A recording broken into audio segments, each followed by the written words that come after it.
মানুষের জন্য এক ক্ষুদ্র পদক্ষেপ, কিন্তু মানবজাতির জন্য এক বিশাল লাভ। নীল আর্মস্ট্রংয়ের সেই অমর বাণীর পর কেটে গেছে 50 বছরেরও বেশি সময়। পদার্থবিজ্ঞানী মিচিও কাকু একটা কথা প্রায়ই বলেন, 1969 সালে নাসার পুরো টিমের কাছে যে কম্পিউটিং ক্ষমতা ছিল তার চেয়ে কয়েক গুণ বেশি ক্ষমতা এখন আপনার পকেটে থাকা স্মার্টফোনে আছে। যদিও আর্টেমিস নামের নভোযানটি, যেটি ফ্লোরিডা থেকে চাঁদের উদ্দেশ্যে যাত্রা শুরু করেছে, সেটিকে একটি ঐতিহাসিক ঘটনা বলা হচ্ছে। তবে সেখানের 4 জন মহাকাশচারীর কেউই চাঁদের পৃষ্ঠে পা রাখবেন না।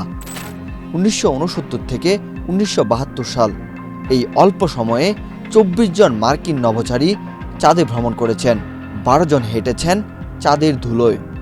রহস্যটা ঠিক এখানেই।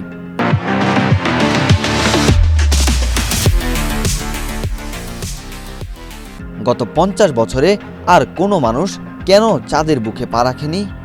কেন ফ্লোরিডা থেকে উৎক্ষেপণ করা ঐতিহাসিক আর্টেমিস 2 মিশনের 4 নভোচারী চাঁদের এত কাছে গিয়েও তার মাটিতে নামতে পারবে না?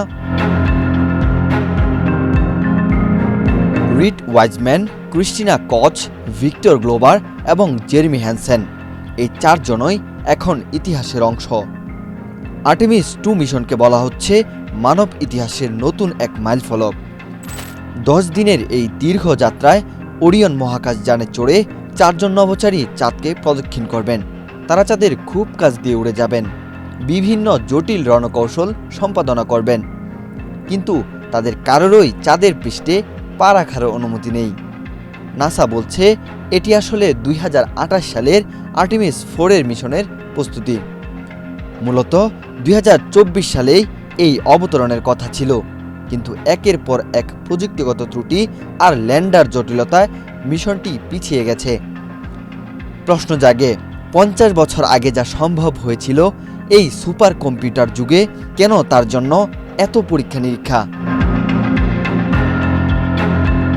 নীল আর্মস্ট্রংয়ের সেই বিজয় ছিল আসলে বিজ্ঞানের চেয়ে রাজনীতির জয়। সোভিয়েত ইউনিয়নকে মহাকাশ যুদ্ধে হারানোর জন্য তৎকালীন মার্কিন সরকার নাসাকে ফেডারেল বাজেটের প্রায় 5% বরাদ্দ দিয়েছিল। আজ সেই বরাদ্দ কমতে কমতে দাঁড়িয়েছে মাত্র 0.35%। ক্যালিফোর্নিয়া বিশ্ববিদ্যালয়ের অধ্যাপক মাইকেল রিচ স্পষ্ট বলেছেন, যখন বৈজ্ঞানিক কারণে চাঁদে যাওয়ার যথেষ্ট যুক্তি ছিল না, তখন বিপুল বাজেট পাস করানো কঠিন হয়ে পড়েছিল। 1972 সালে যখন খরচ আকাশ ছোঁয়া হয়ে যায়, তখন মার্কিন সরকার চাঁদ থেকে নজর সরিয়ে পৃথিবীর নিম্ন কক্ষপথ বা আন্তর্জাতিক মহাকাশ স্টেশনের দিকে মনোযোগ দেয়। অর্থাৎ চাঁদের গুরুত্ব তখন ফুরিয়ে গিয়েছিল। তাহলে এখন কেন আবার চাঁদে যাওয়ার এত তোড়জোড়? কারণটা বৈজ্ঞানিক আবিষ্কারের চেয়েও বেশি ভূরাজনৈতিক। চীন 2030 সালের মধ্যে চাঁদে মানুষ পাঠানোর ঘোষণা দিয়েছে, আর ঠিক এই জায়গাতেই আমেরিকার সম্মান আর আধিপত্যের প্রশ্ন জড়িয়েছে। চাঁদের দক্ষিণ মেরু এখন বিশ্বের পরাশক্তিগুলোর প্রধান টার্গেট, কারণ সেখানে আছে বরফ বা জল এবং দুর্লভ সব মৃত্তিকা মৌল ও ধাতু।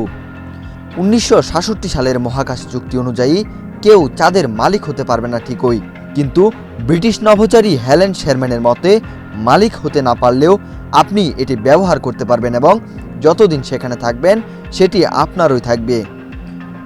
এই ব্যবহারের দখল নিতেই নাসা এখন ইলন মাস্ক ও জেফ বেজোসের মতো বেসরকারি প্রতিষ্ঠানের উপর নির্ভরশীল হয়ে পড়েছে। আর্টেমিস 2 মিশনের সবচেয়ে রোমাঞ্চকর মুহূর্তটি আসবে যখন এই 4 নভোচারী চাঁদের সেই রহস্যময় অন্ধকার অংশ বা ফার সাইড সশরীরে দেখবেন। পৃথিবী থেকে আমরা চাঁদের যে অংশটি কখনোই দেখতে পাই না, সেই গোলার্ধটি একেবারেই ভিন্ন।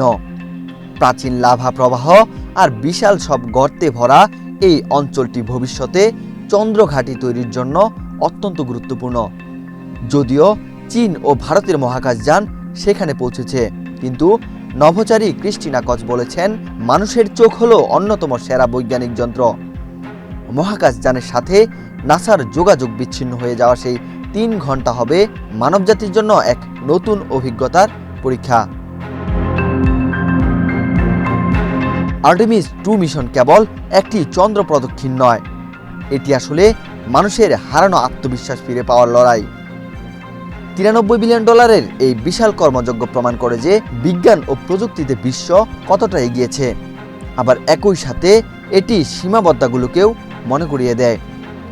2028 সালে যখন আর্টেমিস 4 মিশনের মাধ্যমে মানুষ আবারও চাঁদের মাটিতে পা রাখবে, তখন হয়তো 19 শতকের সেই অপূর্ণ স্বপ্ন পূর্ণতা পাবে। প্রযুক্তি বদলালেও চাঁদের প্রতি মানুষের আকর্ষণ আজও সেই আগের মতোই অমলিন রয়ে গেছে।